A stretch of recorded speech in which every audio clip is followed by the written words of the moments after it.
welcome. Yeah, it does. Sorry, a little teeny distraction. Sorry about that. We are going to have somewhat of a shorter agenda tonight, but we get to listen to DT a little bit later about our energy management. We'll start out with agenda approval. Move. Second. All in favor? Aye. Those opposed? Motion carries. Right to you, Tony, construction reports. Hi there. Hello, good evening, everyone. Good evening. We'll start with the PowerPoint on the construction of the current, maybe It would be better if I turn off a couple of lights. Yeah, you got those. Thank you so much. So just a rendering of the front, and I always give you a shot right coming in the entry. Shot coming off the entry there, and it's a brutally cold day this morning, but the guys were out there working. And this will start being another shot that will take off of the bypass, because they're building up, of course, where the bridge is going to go. And we're looking across to the front of the school now, or at least the front as it would face the bypass. And you see the foundations for the bridge that will go in there crossing the creek. Is it gonna be an all concrete bridge type? All precast. It will come and set in a few sections, all precast and craned in place. How long is So- it? Well, if you're talking about just the span from across the foundations, probably about 30 to 40 feet. So it's pretty good. Yeah, so it stays out of the way of the creek. You're not, Oh, yeah. yeah, completely Yeah, out of the, so it's not even like a drainage. Close, we don't have. Yeah, that's right. No That's right. It will go right. Future concerns with Yeah, that. in fact, I'll go through, see, you can see how narrow the creek is down in the bottom of there, and then it'll be a nice curved arch that comes up on the top of there. So they're actually nice looking bridges, but they're all precast. How tall is the rail on the side? It will, you're talking about, once you get up on the road level, Yeah. 36 inches. All right. If you get back up on the site and you started from long enough behind you, that would be a mechanical room on the right, but you can see block walls all the way up to the first level, steel going in place. Walk down a little bit further, and the bypass would be on your left. You see the windows to the classrooms. If you step inside, this is the big beam that's going to be where the opening for the huge central stairwell. So it's going to be a really nice space there, and you can see how much work they've done on putting some of that heavy steel in place. And the workers, as cold as it was, there were, I don't know, there must have been 100 people on site. Now, I didn't count them, but a lot of workers going, so I was glad to see that the progress has just been tremendous, really. I know Mr. Parker and DT and Mr. Ellison have been up there, and some of your board members as well. They are moving. So the plumbing continues to go in, and oh my gosh, look at the electrical, just the spaghetti junction there. And I asked the guys, like, how do you keep up with that? Because there's a lot of writing. So they do a lot of writing on every single one of those pieces of conduit. But of course, this is under the mechanical room at the very north far end of the building. And if you step outside of that, you can see where a lot of that's coming out, and we'll go to future athletic facilities and things of that nature. And those pillars that you see will be where the columns are coming out of the cafeteria. You know, there's a little an awning and a plaza there coming out of the end of the cafeteria, similar to Great Crossing. And if I step back around to we'll call it front facing the bypass, you can see again those steel beams and the steel columns, and that's where the vertical stairwell is going to be. And of course, that area will be, they're keeping that open so they can have access through there, but that'll be a couple of classrooms right there as well. And before I left, they brought in some precast panels, so they're starting the floor so that they can go up above the first floor. Most of the block in concrete is already in down on what everybody refers to as the garden level. So they are now setting the precast slabs, and Darren was there, said that they probably done with the precast slabs by the end of this, about 5 days, taking about a week. And Darren said to mention that come Thanksgiving they're taking off for the winter. Thought that was okay with everybody coming back in spring. So we know that's not even funny. Well, you all can, when you get on site, you just tell them how bad of a joke it was. And Darren's the site for, I think, Also, Darren's the site foreman, great guy there, doing a great job keeping Yeah, these guys Darren's a moving. good guy. Yeah. And he's local. Yeah. Here you can see, they continue to put the vapor barrier in, concrete slabs, block work, and they're drilling geothermal holes as well. That's the bypass in the background there, and that's relatively about what the parking lot to the future baseball, softball will be. So you can see just how fast the progress is going and what a good job they're doing. So, any questions on the construction report for the New Scott County High School? Again, I keep going back to the bridge. I guess on each end of it, you're gonna have it angled out. Yeah, I'm sorry. Come in, right? Yeah, in plan, it flares out to catch the grade work, Right. and then it's straight across. So yes, it flares out, and the road will turn off the bypass, and then it's straight as it goes across the creek, and then it flares back out again. Yeah. And how far is it from the bridge to the grade? I'm sorry, bridge to the what? From the bridge to the grade? Oh, if 15 feet maybe, 15 feet. I mean, not true, not like 30 or 40. Right, right. Yeah, there won't, Oh, yeah, there and shouldn't that's- be any of that problem. Right, and that- They got that designed up. Right, right, and that's a good question, yeah, with the, instead of putting, just culverts or pipes through there, this design is just a big spanning arch, so it would, No restriction on the water flow at all. right, right, so if it gets over that road, there's. Oh, yeah, there's- there's no there's- problem. there's no problem. Right, There's a right, big dip in the road, like a big dip going, so you have to, that's why we needed the bridge too, was because of. yes, well, we can't Over to disturb the that property. creek, too. Yeah. They didn't want us to Yeah. disturb that. And Which just is water. McCracken, Yeah. yeah, McCracken Creek. Some mollusks or two down there. Yes, yes, yes. Got the general. So that they're doing a good job of taking care of that. Any other questions on the construction progress? Looks good. Well, thank you. Anything else, so next on the agenda is? Yep, you're up for the next one, yeah, for the. Oh, okay. You're ready to launch for, Yeah, you want me to go ahead and do Yeah, number sure. 5, and then we'll do, okay, number 5, approve BG3 for New Scott County High School and athletic bid package. All in favor? Those opposed? Motion carries. Number 6, approve final plans. I'll go ahead and just say it, then you can just show us. Okay, sure, the sure, presentation. sure, sure. Approve final plans for New Scott County High School and athletic bid package. Do you want to do your presentation, or? Yes, please. Well, Okay. I'm assuming that's what. you'd Yes, like to well, You see. guys want Yeah, to do that first, and then we'll do our thing? Okay. If you don't mind, thank you. It just, it makes it easier for you all to see.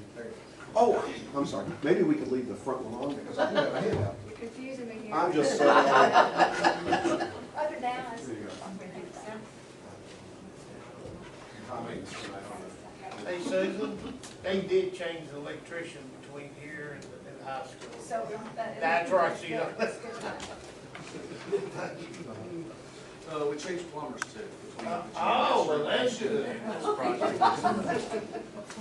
So as I go through this, Outstanding. Oh, got a Outstanding. kilo outstanding. That's outstanding. Oh, That's a, yeah.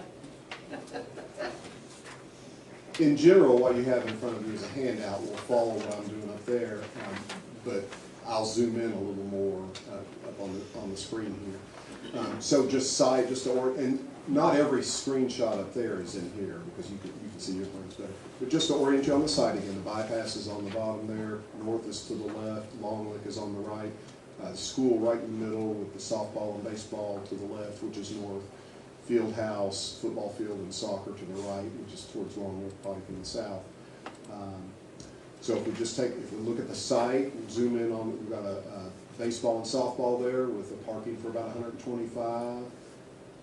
This is a colored rendering, which doesn't show up a lot of coloring, but it's basically just showing that there's no watermelon striping on the fields. These are artificial turfs. Here, so the softball field, typical about 210 feet all the way around, 60 feet between the bases, dugouts, and I've got a closer shot of that. Baseball, I think we go from about 310 to 390, or 340 to 390.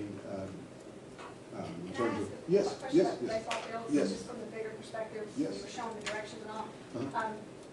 And this is just me, not, I know nothing about this side of things as far as athletics. I know with football, there's directional benefit. Is the decision to set the baseball and softball fields the direction they're going because of the sun and there's a reason, or was it arbitrary, or is it just? Oh, no, it's not arbitrary at all. Like, The it's on the the baseball paper. actually turns out to be perfect, just about at 22 to 25 degrees northeast.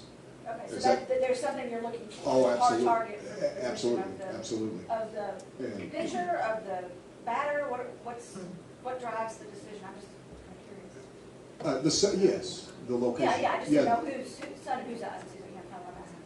So so that's why we're doing it that way? Yes, Okay. yes. We decided is it now official that we're doing turf on the baseball fields? Yes. Yeah, I remember I- last time sure. that was up in the air. But, Yeah, and really, part of it too is the fact that we would end up doing more excavation, there's Right. rock there.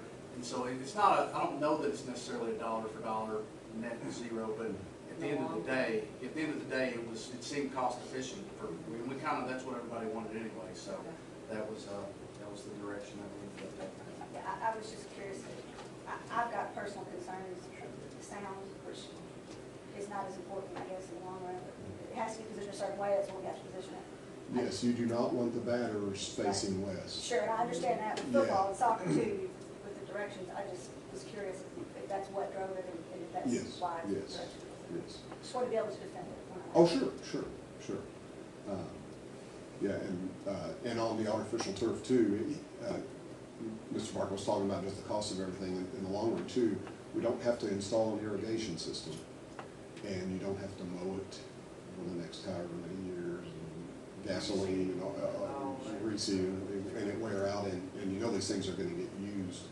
Well, you can use them all the time, you know, it's kind of like the football field, you know, your band can march on it, and everybody can play on it all the time, and you're not wearing down the grass and having to water it and mow it. Thank you. Yes. No, that's a very good question, yes, but those are typically the directions you want to go to avoid, sun interference with the batters, because they get hit with the ball. So, I'm going to zoom in a little bit more here. So this is very similar to Great Crossing on the baseball. You can see you've got grandstands with some seats that are on the risers, some are on concrete, and then there's some little aluminum stands. There's dugouts on either side. The home dugout is on first base. It has some storage and locker room behind it. And here you kind of have the same thing symmetrical on the other side, except the part that's under the press box is the restrooms.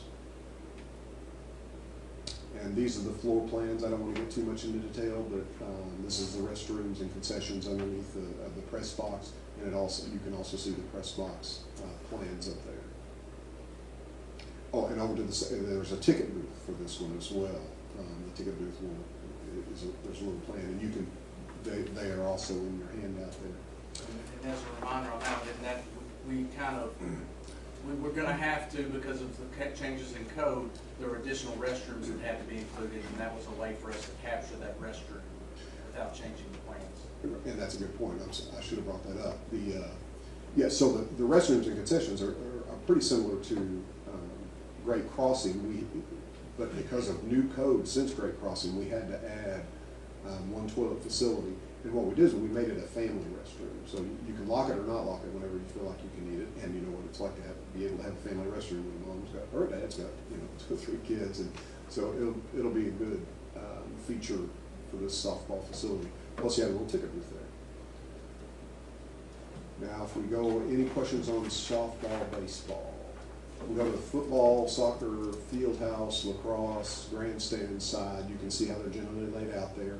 There will be the parking up in the left-hand corner will be part of this project. You can see where the field house is directly related to the football field. The grandstands in between them and the soccer. We'll zoom in on that. Of course, you've got your football and lacrosse field. visitors seat to the top, seats the same amount as Great Crossing, which I think is over 1,000. Then the grandstand at the bottom, and we'll show a better picture of those in just a moment. The soccer on the other side, with the track around it, and then you can see the grandstand to the top of it. And these are again colored renderings. They're not turning out great, are they? But we've incorporated some blue and red. Please understand that you all are not approving colors tonight. So if the colors are not quite there, that's something that we'll bring back to everybody. No, I would say this at any. January.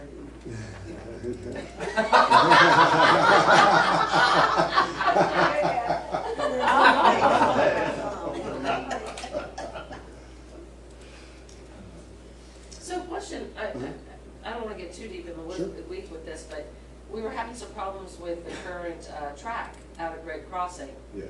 So are we changing, what are we going to do differently out there? Well, the two problems we're running into, and of course we have been talking to Scott County about it.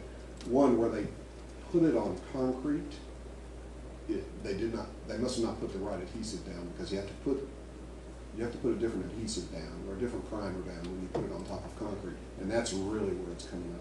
So I almost feel like we should go back to the original installer for that.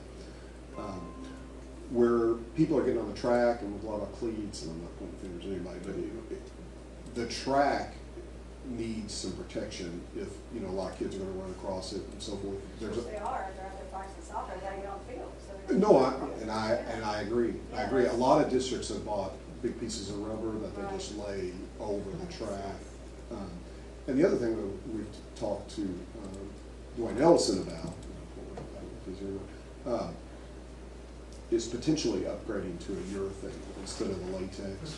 The latex rubber, a lot of high schools and maybe even middle schools use it. A lot of colleges don't, because it gets you away from hard asphalt, but it doesn't give you the absolute best long-lasting surface that you can have out there.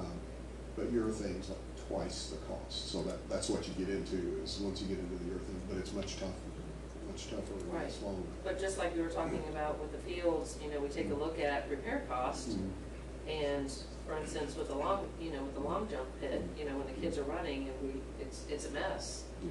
So repair cost versus initial cost versus, so all that's being looked at, I assume, right? Yes, and like what you're talking about, we gave them the option in the bid that they could do asphalt or they could do concrete. Mhm. Because sometimes it's hard to bring asphalt machines and do little narrow strips of pavement. So we say, look, you can do it out of concrete if you want. But if you use concrete, you have to use the right kind of primer to make that latex surface adhere properly. Well, it's evident to me that didn't happen because it's not adhering properly. As far as I'm concerned, they should be providing warranty services. That's what I was just gonna say, Yes. as long as the warranties are in And place. I want to say that's consistent with issues we had at the new Scott County High School, the Scott County High School field, Mhm. by Scott Middle. Well, whose job is it to call them up? Dwayne's working with it. Yeah, and I'll be. Dwayne is currently. Yes. And the vendor essentially has the market corner as well. So that sometimes can be a challenge too, because they know they have the market corner.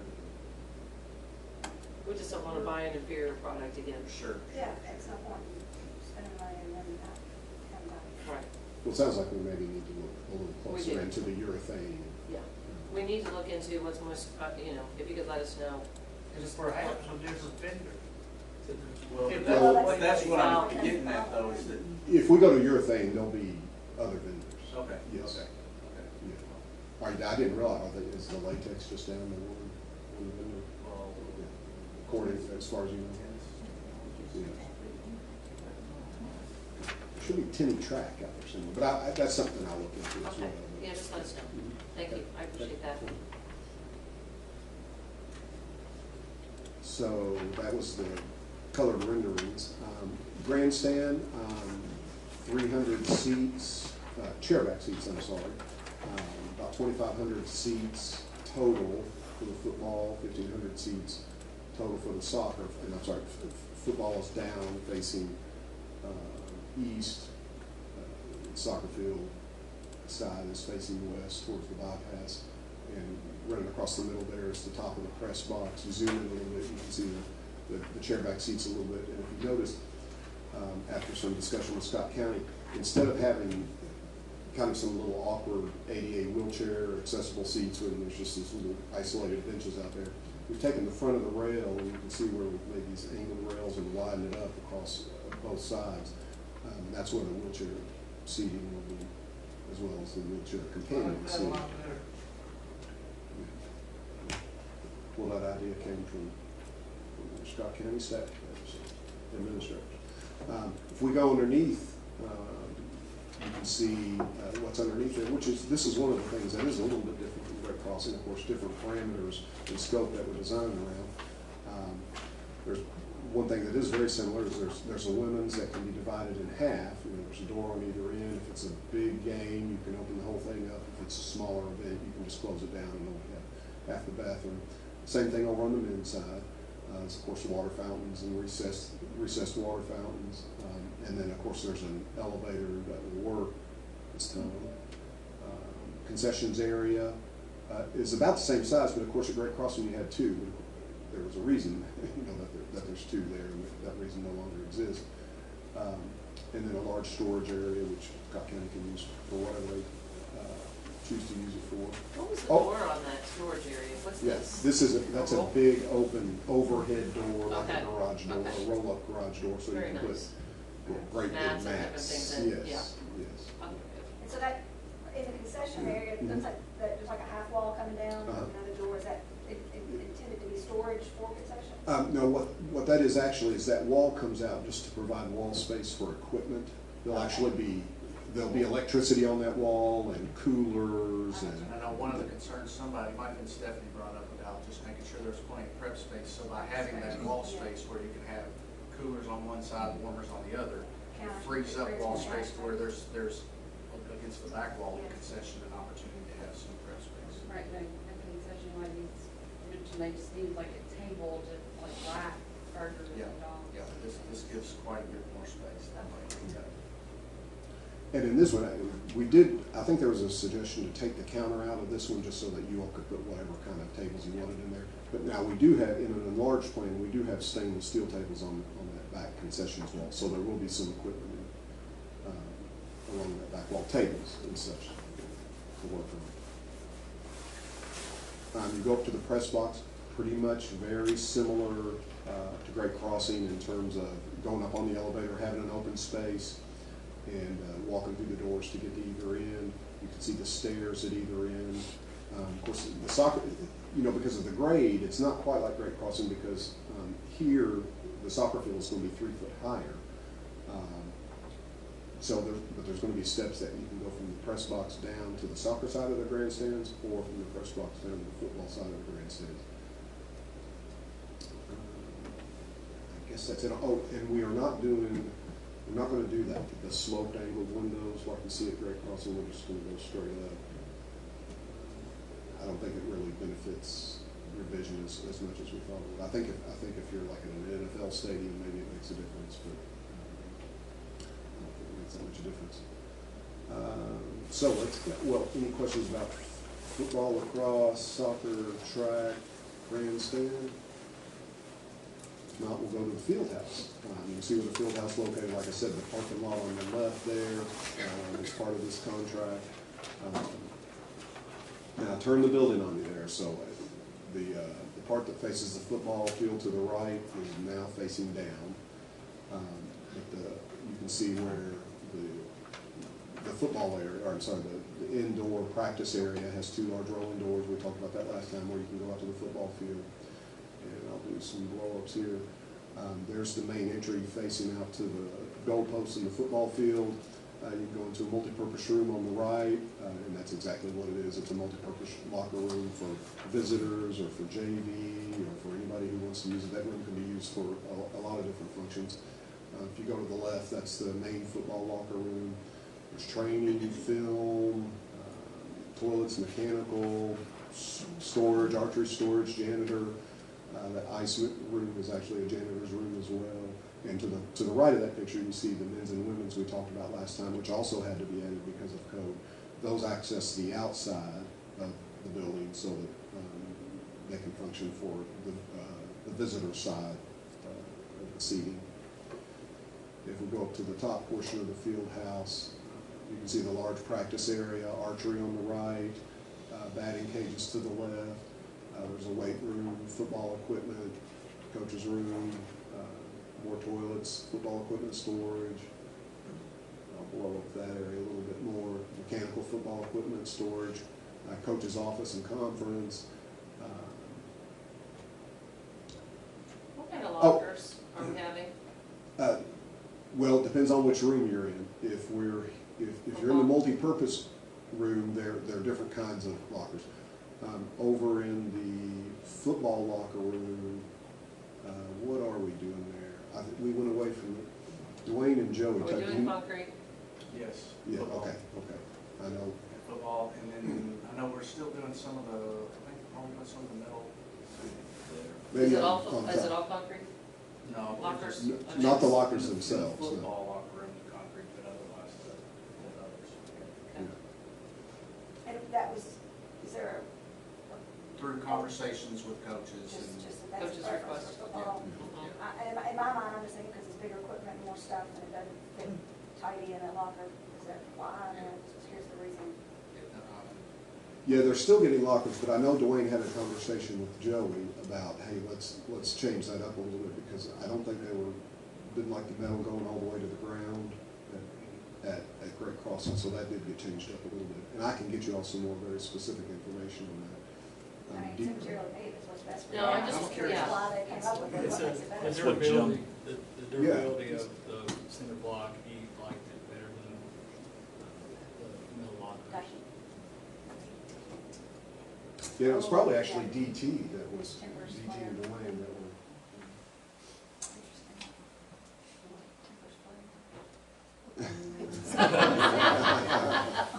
What the heck? Right. That metal would begin. Next. Okay, we were down to this area, and then we were going to the upper floor plan. So this is, of course, a bi-level building. The door at the very top goes out towards the high school, which is really just an exit door. On the left there is down at the bottom corner is where the main entry will be. People will come from the high school, over to the main entry in that hallway. Let's see how she does. Of course, there's the wrestling area and storage, big mechanical room, a golf simulation, another office conference room. And the rectangles you see on the right, of course, the batting cage nets being hung from the ceiling. Go down to the bottom part, you have the girls' locker room and boys' locker room, mainly soccer, but can be used for any sport at any time. Of course, team storage with lots of cages in there that any sport can use to lock stuff up. And of course, some restrooms. And that space in the middle, two-story space with a stair going down, because of course the grade drops from where you are at the high school level down to the football level. And there's the rendering, similar to a rendering that you saw at design development. Obviously, the doors that I was just talking about, you come out to the football field are right there on the, right there to the field. You can see the two overhead doors where you can come out of the practice area. And there's a door for the visitors on the side, which doesn't show up very well. The visitors' locker, so they don't run in the same doors at halftime or before or after the game. Sorry. And this is, again, remember, we're not approving colors tonight. We did our best to put some colors on this, and I think this is the first time anybody's seen this, but this would be, of course, looking from the football field up to the press box and the grandstands. Maybe the red on top's a little bright. Maybe we can put some letters on there, but again, right now you're just approving the form and the function more than you are the color. There's a shot of the grandstand, and there's just a close-up shot of the field house. And that, I believe, has taken us completely through the plans for the new athletic bid package. The way we're discussing right now, of course, we've been talking to your all's fiscal agent and local staff, and probably try to get all this submitted to codes, get it submitted to KDE, try to get out to bid sometime in the middle of December, wait through Christmas, get into January, take the bids in January, see what the number is. Okay, thank you. You're welcome. Do I have a motion? Second. All in favor? Those opposed? Motion carries. Thank you. Thank you.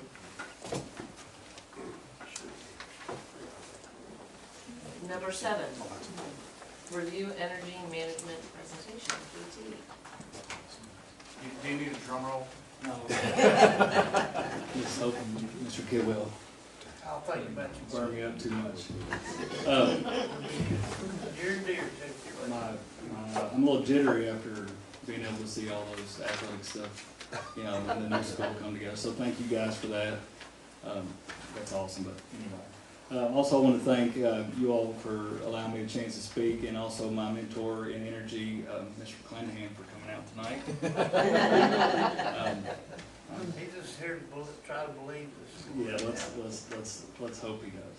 Anyway, all right. So if you guys want to get rolling with me, I'm going to start with some things that are rolling, and then I have some ideas as always that I hope maybe stick and we can carry the torch with. But current happenings right now, actually this week, we've been getting our schools Energy Star certified for 2022. The application was just submitted for Partner of the Year. As of last night by 8 o'clock, it might have got submitted at 7:15, but it got submitted and hopefully looks good. They've upped the standards like Energy Star does every year, as they should. So I'm hoping for positive results on that. We should know in February on the Partner of the Year, and should know hopefully soon about the individual schools and being Energy Star. So on the next page, you can see the important data, looking at Energy Star numbers. Again, Kevin had already asked, was quite simply, we had 11 schools last year that were Energy Star certified. We expect to have 12 this year. So basically that leaves Northern and Western as our point of emphasis. 2 years ago we had all schools certified, then they changed the standards on us, which is again fine because we need to be held to a high standard, but we will hopefully have 12 of 14 schools in 2022 that will be certified here shortly. So those numbers are improving. You guys get these reports every month. Feel free at any time to shoot questions, and I'll do my best to answer those questions. I have found, Energy Star, when I first started, was a pain for me because you're writing down the numbers from the bills and then you're double doing it by putting in Energy Star. But what I found is it's the most consistent data that exists because, right now Kentucky Utilities can't even hardly staff people to read the meters. So some meters that we're getting are estimated. I'll talk in a little bit, kind of a program that we're getting into with KU to try to get live action data from them a little bit quicker so we can remedy issues that we're having. So what is it that's keeping Northern and is it Western from being Energy Stars? Well, in 2 pages we'll see how low they are, and then we'll talk about that. I've got that somewhat answered, but again, some of the answers are unanswerable that we're constantly searching for. I thought the roof would do more for Northern's numbers than it did, but again, also the standards changed a little bit in that process, so it's kind of hard to answer exactly that question. Any other questions on that page? What is the star for EMS? That is a school that we have just become, not officially, but will become Energy Star certified in 2022. So listed as a no on there. Okay. Yeah. And so October 2022, June. So 2010 is when we entered the Energy Star process essentially as a school district. So it's our benchmark. So you'll see the June 2010 on everything we do because it's where we were when we started. So what about schools that were in existence? How did they do So it? that's their first year that they Their opened, first year, yeah, okay. yeah. That makes sense. Yeah, I probably should note that on there, that's a good question, like, how they don't have a number in And it 22. usually takes that first year, right, to Yeah, cycle through, yes, that we have to yes. wait for that data. Yeah, and, you know, you'll see that here in a little bit on our new schools, I mean, they're performing great, and the wild part is some of our old schools are still performing really good, so. On the next page is a EUI, which again is, I believe, some of the best data to use in looking at schools and how they're performing. Before you even look at this, understand that the state or the national average is 48.5 in EUI, which it takes into account the gross consumed energy with the square footage of the building. We have 14 schools left to right on there. The 14th school ends at Creekside, and you kind of get into the central office and Great Crossing Athletics and preschool. Those don't really qualify in Energy Star. And, you know, there's a myriad of reasons on why those numbers are what they are, including transportation bays and storage areas and maintenance garages, that type of thing. If you look there, Creekside, a new school, is sitting at 22. The other, you know, brand new facility, Great Crossing's at number 3. ECS is held strong at number 3, and then you got Garth, which is just amazing that building has got, you know, just low energy usage compared to the square footage of it. Our average is 29.15 in our EUI for our 14 school building. Any questions on that? And again, it says October 2022. I know it's November. I don't get this data from KU until November 8th, so we are kind of working behind, but hopefully what you'll see here a little bit will help that a little bit. The next page is Energy Star and kind of where we were and where we are now. The red is June 2010, and this is a number we want high. The EUI we want low. So you can see where Western and Mason and Northern is. Those are our 3 lowest performing schools according to Energy Star.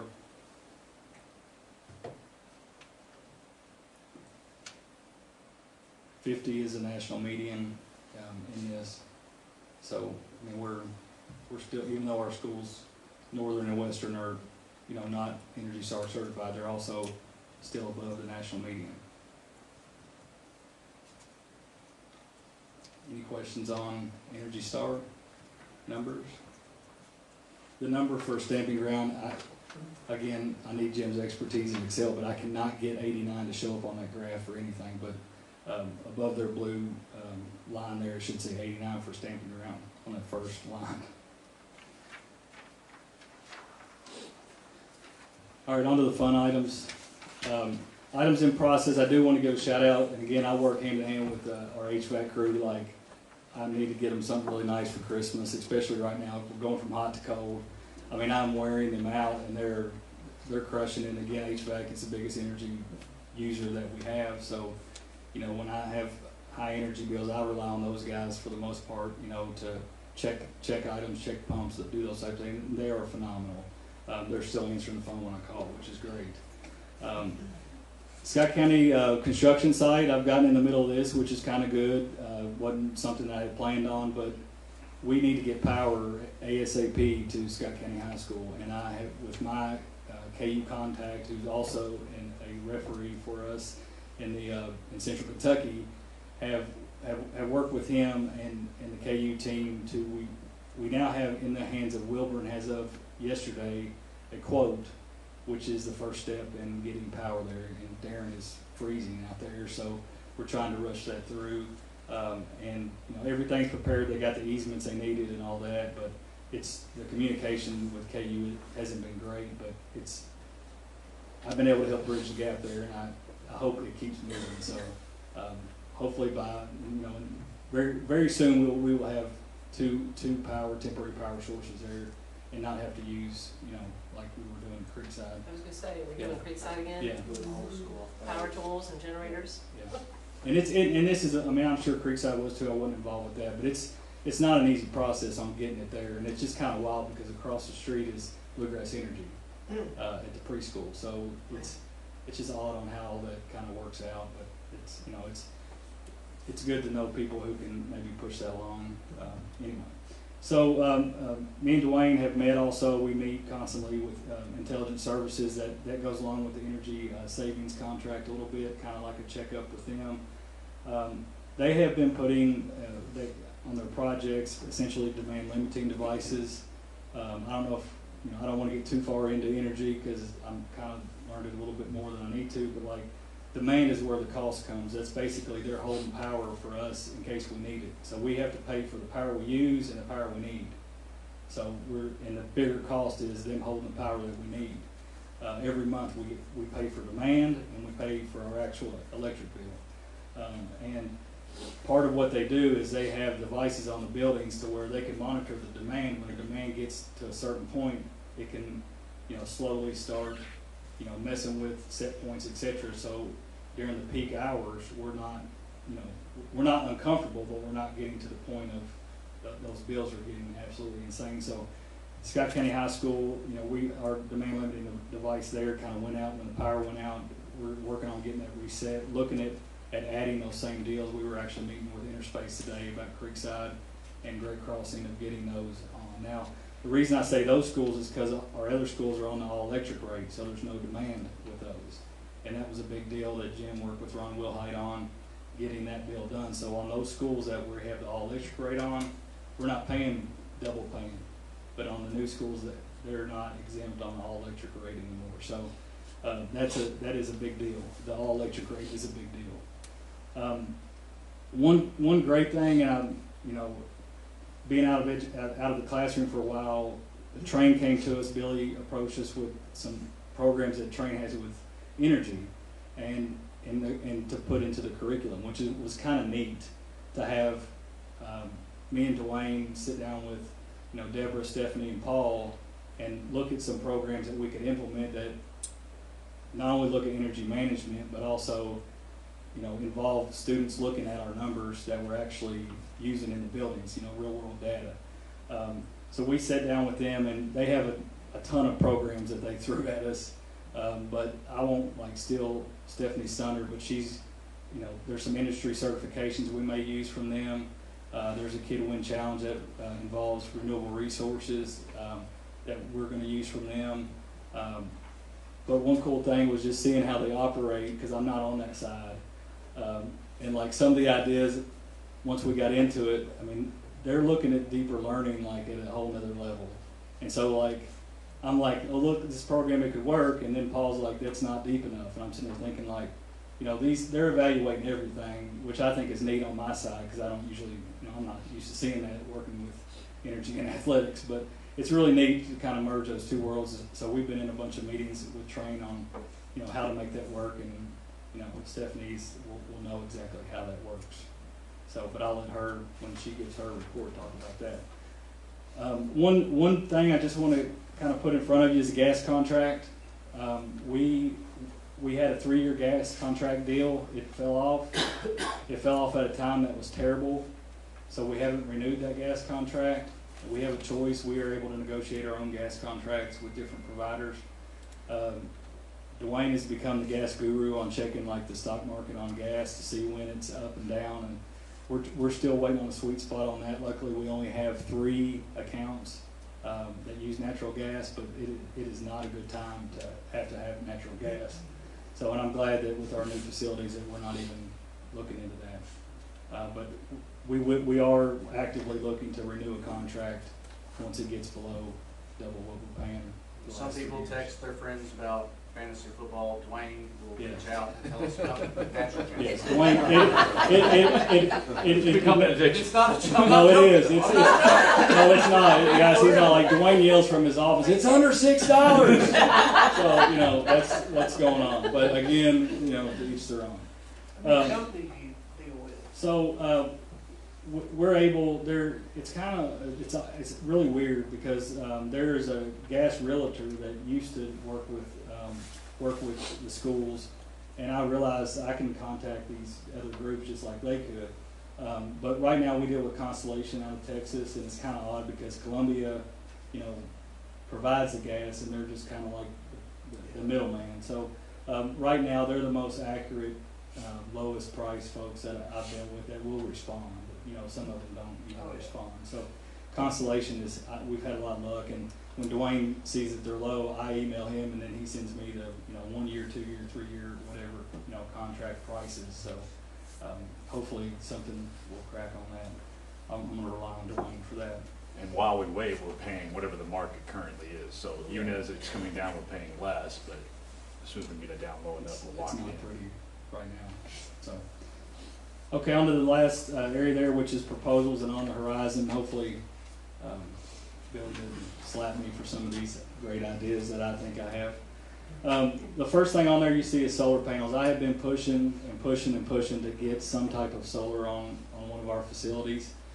I got Billy on board with saying, hey, he also agrees that this could be good not only for our students and our bills at whatever school, but also as an education tool for our community to show that we're into renewable resources. I have been actively looking at different designs, and which is irrelevant because I don't have any idea if there's an account for that or whatever. But I have and will be continue to make proposals to Billy in regards to having some type of solar on one of our facilities. And I So would, when you say one, you mean just to kind of test the waters, or is it something you have in mind? yeah, I've got a few. I've got a range. I've got a test in it, and I've got a jumping all in. I've got a little bit of. All right, I could tell. Maybe Yeah. these ones that aren't, energy efficient. Yeah, maybe we want to send me some help. Yeah, so I like I said, I'll leave it to Billy when he, he's got the quotes, I've got the quotes, but I'm not spending the money, so I'm just the one with the idea. But I do think it would be positive for the kids and the community, and I would like for it to be in a place that's highly visible. My focus has been on Ann Mason. It's an all-electric school, which again is a little complicated, but it's better than putting it on a school that has demand because it kind of convolutes what your savings are. But Western's highly visible. as Yeah. well. yeah, Western wouldn't be bad either. But again, Ann Mason has a standing seam roof, which is perfect for solar, and Dwayne loves that cupola out Cover it put up. it on there. there. Yeah. But again, that may be coming to you, and I just wanted you guys to be aware that I support it, and I hope that you guys would as well when that comes down the pipe. Are you looking at stationary panels or moving panels? No, they're definitely stationary, but either, in the field or on the building, I'm not sure yet. I've looked at a lot of different possibilities. Some of them won't work because it's too high traffic areas, or maybe they use it for school. And part of your thought with Ann Mason was the high visibility. Right there, Put it sitting right there, out on the there in the field. intersection, and the field is not used there in the front. And if not, on the building faces right towards the road too, if we went with a smaller project, so. You see more and more houses with them on their southern side, or, heading out to our house on the left there's a couple that have them in the Yeah, field. so Jim got solar panels and I got solar panels, and I'm a big believer in it. Yeah, I've got Even some. though I'm using more energy now than when I did before, but I think it would be just an education tool.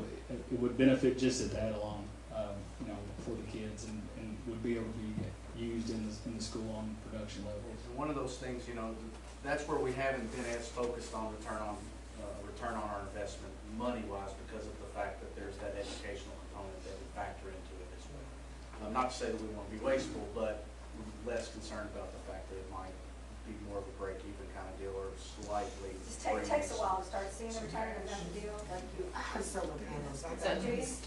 And actually, how much I pay for my because I'm total electric. How much I pay for my electric bill is the same amount that I'm paying for the actual solar. In 12 years, I'll be finished paying for it. My actual monthly bill is $30. Wow. It went so I can pay from 200 to 400 based on what's going on. And a little bit of And benefit. we've only had it since February. And on top of, piggyback on what you're saying is the federal, it's called the Federal Investment Tax Credit. That starts on January 1st of 2023. Schools, which are considered nonprofits, we're still kind of trying to figure out exactly what it is, but it's anywhere from 40 to 60% off that we would receive some of that cash directly back for whatever we spend. So, we're finally getting numbers with that can show a payback in 12 years or something like that, which Because is for citizens, we get it off the actual cost. right. Cause like I was kind of upset, 'cause I thought I was gonna get that money. But it pays, Right. It yeah, goes so back. basically, you pay a certain amount and you're paying less, you know, whatever, but still, you know. But the new incentives that have been put out, they're still trying to work through what the companies are, but they're big time, that, you know, that they could help us out in the cost. So why do you like the stationary over the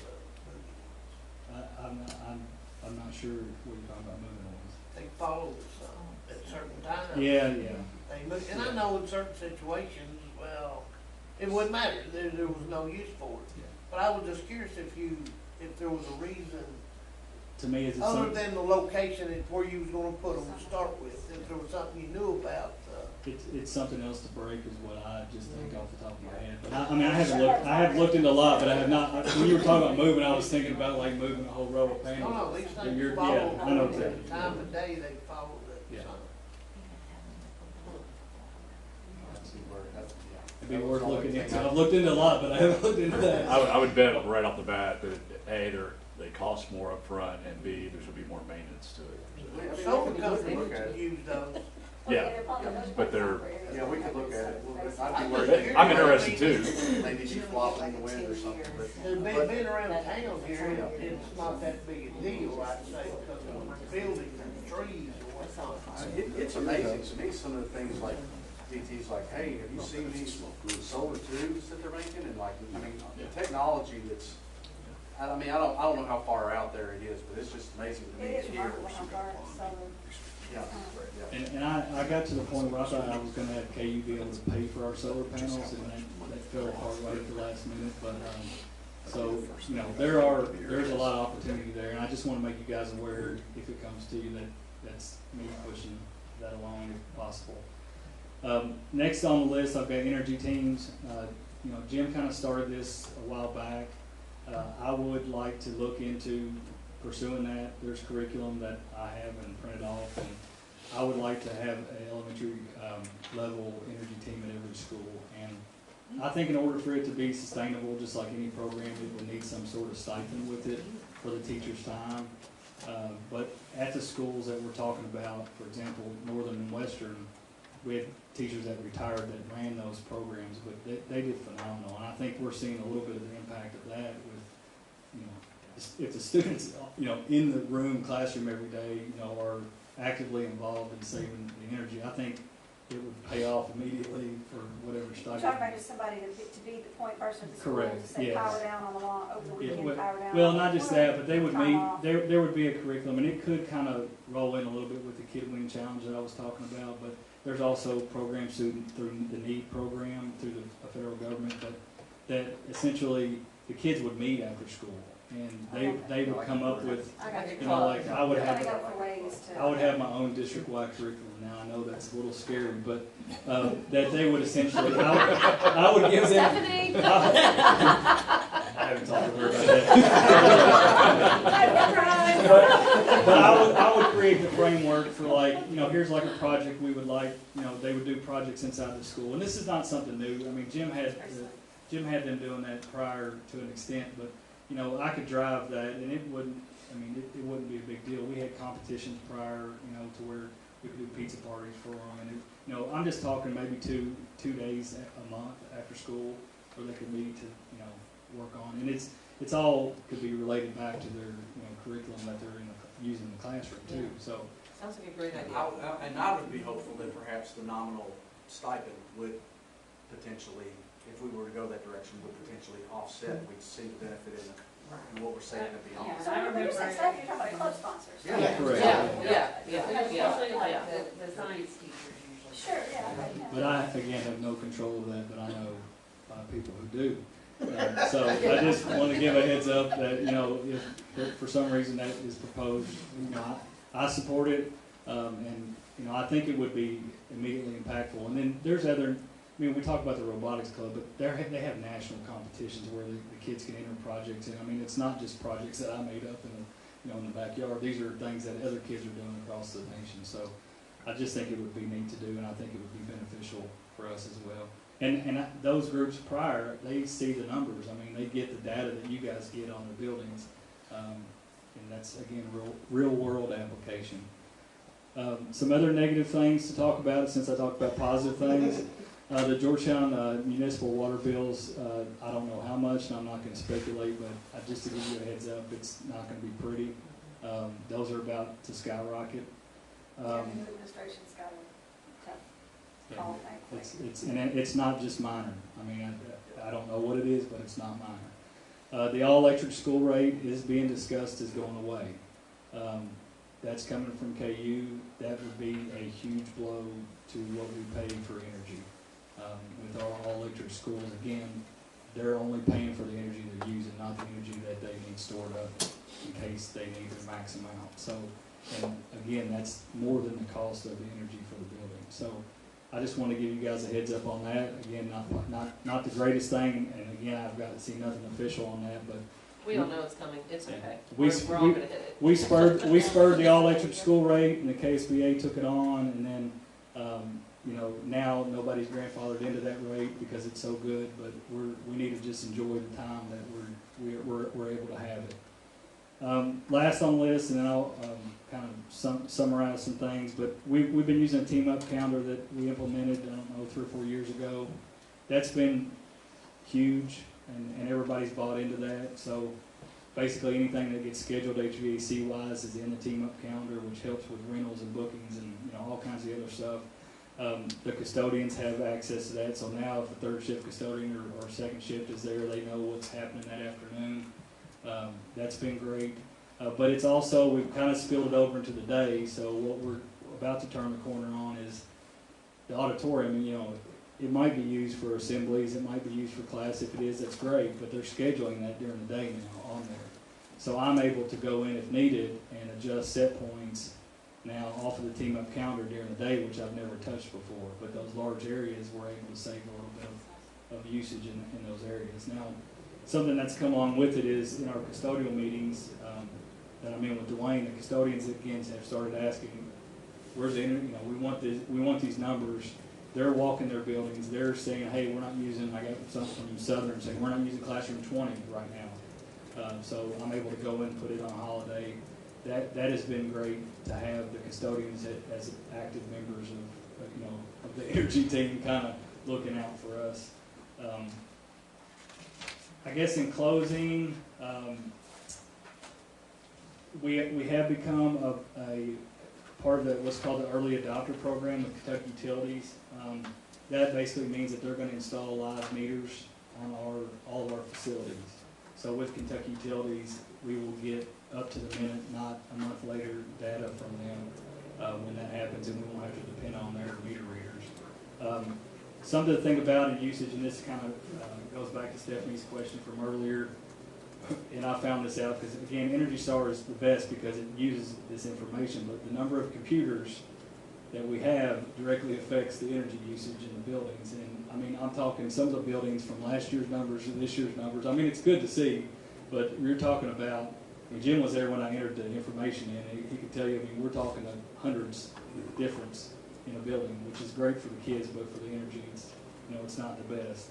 Our after-school usage is incredibly up right now. The programs in prior years, the youth programs in the community that didn't exist during COVID are now all back full-fledged, which those partnerships are great, but again, cost a little bit more with the energy. So, you may not know this, and I'm just waiting, you know, I'm assuming a laptop burns less than a desktop with a monitor. Yes, But maybe it's negligible. Yeah, I don't know the exact figure on it, but it would be less. They don't even calculate like iPads in there in the number because of the minimal usage with that. But yes, it doesn't specify when I'm entering it if it's a desktop or a laptop. But so I'm not exactly sure on the exact number of it, but it is less. What do we know about, what do we know about the water bills other than they're going up? Nothing. I mean, is there? What do you know about it? Yes.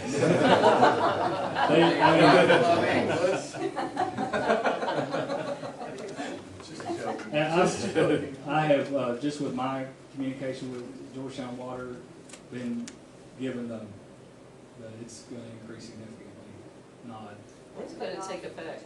But it doesn't. there's no time or exact figure, but it's coming. It's one thing. Just because of supply and demand. Our operating system. Yeah, there's some financial, Financial burden. yeah. Infrastructure. No, I have one quick question. yes. You talk about computers. I know as a teacher, I had my chargers on the strip, which says 25. I mean, because I don't think about it. I mean, I'm not paying this bill. So would you suggest as a teacher that we unplug it? Or No, is we're that not, making a we're not, difference? we're all about saving energy, but we're not impacting student learning or that we're gonna rotate charging computers or. No, I mean, because it could be as simple as I can unplug it by the end of the day and then I'm going to use it when I'm charging. Yeah, we're, I mean, is that? You're talking about the vampires, like like how it's staying. Yeah. There is something to that. If they Those stay chargers warm, do it's probably vampire and they they're stay not warm and charging. so there could be some, I don't know, it's probably minimal dose, right? Small. It's really small, but if it's hundreds of them, then it could be a thing. But that's, think about it, a classroom is 25, and I'm just thinking about in my school.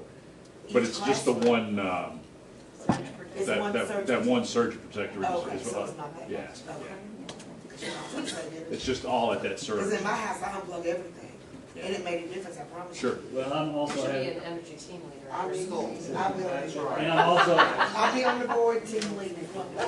and now that I have a child in the district, now my child comes home and, gives me updates on the temperature in her room, so that's always good. As a Don't buy kindergartner. her phone. Yes. Does No, she no, regulate no, her no, classroom? Another thing with Northern, kind of going back to Stephanie's points, is the hallways are now conditioned, which is, again, the energy increase with education is great. And then to prevent mold, we've been running HVAC more in the summer there, and that's increased the bill significantly, I believe, anyway. Another thing another good thing for student learning is part of the energy audits is to check the CO2 levels on the makeup air unit. So when we go through, we check to see what those levels are and if they're appropriate or not. And we have found that some makeup air units are down, so that also, even though we're causing us to use more energy, it's a better learning environment for the kids, and that's what our main goal is outside of saving energy on top of that. So anyway, that's my report. I appreciate your guys' time and I any have a questions? question for you, yes. Will you please let us know when you find out dates on the water bill, when things are gonna start hitting us, we'll all hear about it, but how it's gonna affect our school or when. And then also when they install the up to the minute, the new meters. Yes. Just give us an idea when Yeah. those are in place. And I know you guys are out in the community, so, with the water stuff, those things impact the schools immensely. Like, we got the 911 tax, which is like $6 on each bill. Mhm. I mean, you think about that in a district with how many different water bills we have every month. So, if you have no people there, please advocate on the school's end on those things, because they cost us big dollars in the end. So tell us, Jim, DT, how many years have we received the energy awards? We just don't talk about it that much. How many years now have we received that award? Well, Jim's gonna paint me in a corner because, to my knowledge, we've only not received it once in my time anyway, as far as the But since partner 10, of the year. Jim, can you answer that? We had it, when I was the energy manager, we had at least 3 times, because you had to have it 3 times to get it sustained, and then you got it once or twice. I believe I've had it 3 times in 4 years, Jim, so maybe, Diana, thanks for asking that question, because basically this year could put me over the Your hump and record? basically over Jim? Oh, taking sorry. Jim's. Jim has Thank you. Jim, wait, I didn't sign up to make a statement, but I'd like to make a statement if I could. Over the last couple of weeks, I've had the privilege of going into the schools, all the ones that were qualified for Energy Star, and if you don't know what that means, I go in and basically audit. And I have to really congratulate DT, he's done a wonderful job. I mean, I checked all his numbers, he doesn't make mistakes. Like me, I make mistakes, I'm human, and I make it, and the gosh almighty, all that data he entered, I couldn't hardly find a mistake in that whole, so I mean, that's hard to do, I'm telling you, that's really hard, but we audited all that, then I go in and check the temperature, and humidity and the CO2 levels and the lighting levels. And like you said, there was a few, not all buildings, but almost every building, there was a little place maybe that we found a problem, the CO2 is a little high. He got the HVAC guy, and that same day we got it fixed. I mean, that's the kind of, I guess Dwayne's already left. He but, just took you know, off. you know, that's the kind of staff that we got here now. I mean, it's amazing.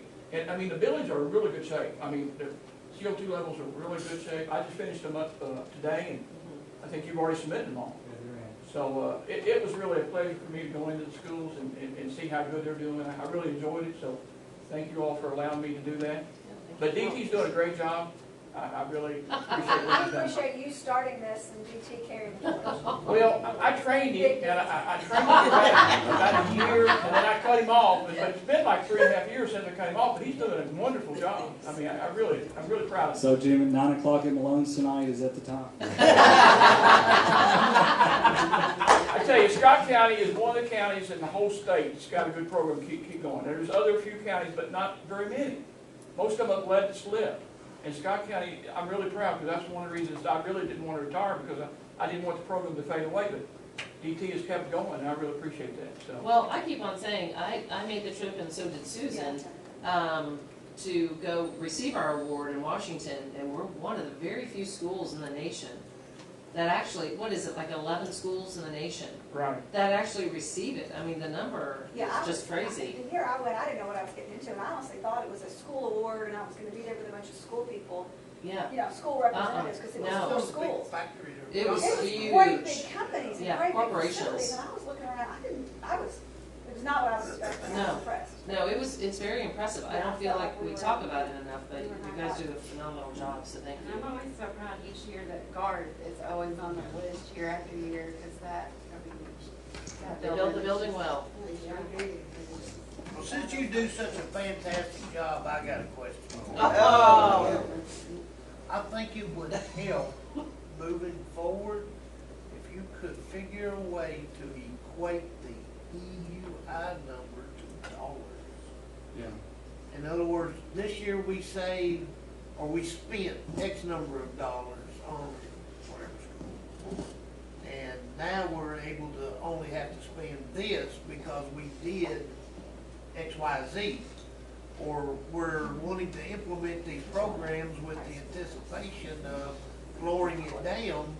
Well, that lowers it from a 36 to a 28, and that would get you in the ballpark of X number of dollars. Yeah, that number can be had. I've got it. I've got the number. Yeah. Easy. That may help. Another thing, I don't know about everybody else, but I'd be curious to know why central office is so bad. Yeah. And I know your concentration first is on your schools, and then that's fine. part of it is, I mean, you think about, you've got a transportation bus bay that Right. those doors are Right. open. I mean, you're heating the whole world. You've got all the bays here, and it's not just this campus that bill includes. You're also talking about the house, the Yeah, house. over the hill. Yeah, the Taylor House. And you're talking about the house here next door. All that's heated by propane, which, Oh, yeah. is So an you may never energy be able sub. to fix this problem. Well, I mean, I'm not saying that, I do think that things could be done, but a lot of it is, you've got big warehouses, you're trying to Right. heat and use for storage and open the door, constantly. And the old gym, or is that something we're heating and Yes. cooling too, probably? Yeah, we have to. Yeah. functioning. But it's not heated now, like, it's not like in here. But I'm sure it's not, Doors. Is it too warm in here? Do I need to turn it down? a little Actually, bit? you're just perfect right now. That's when Corinda stands up. 71, we're good. No, thank you very much. I love the ideas of the clubs and looking into some panels and all those types of things, so thank you. Appreciate that. I guess DT is done. Thank you, DT. I guess he's going to the Lobes now. I don't know, but I just wanna make sure that everybody else exits the room before DT, but after what Jim said, he'll block the door up, and he'll split it up so big, and nobody'll get through it. So, I saved it to the last. very good. Any comments or questions from this evening? Anybody? No? I would just say that I think that this probably gives just a little bit of an indication of some of the things that, DT's been working on. addition to the normal stuff, to try and make that connection between what we're doing with energy and how we can connect that to students and impact student learning and impact our community at large, so. it's, Yeah, I think it's great, great ideas. Thank you, seriously. If I have 15 seconds, I know we're having more comments, but Scott County lost one of theirs last night. Chris Hatfield, former coach, and we spent so much time on athletics for Scott County High School. It would have thrilled him to know what we just approved tonight. He started at Scott County High School in 1989, my senior year, as a teacher and a coach, and he was department chair of social studies. I worked with him closely, and he was a good guy and did a lot for the school system. Thoughts and prayers with his wife, and obviously. It was wonderful. I adored him as a student and a coworker.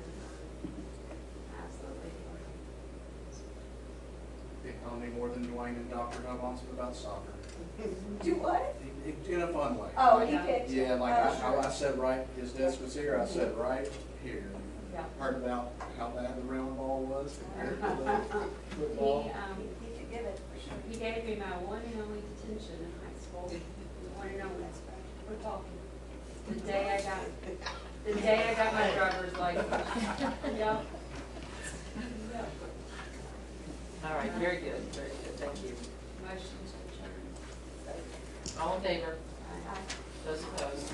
Motion carries. Thank you, everybody. Have a good evening. Good job.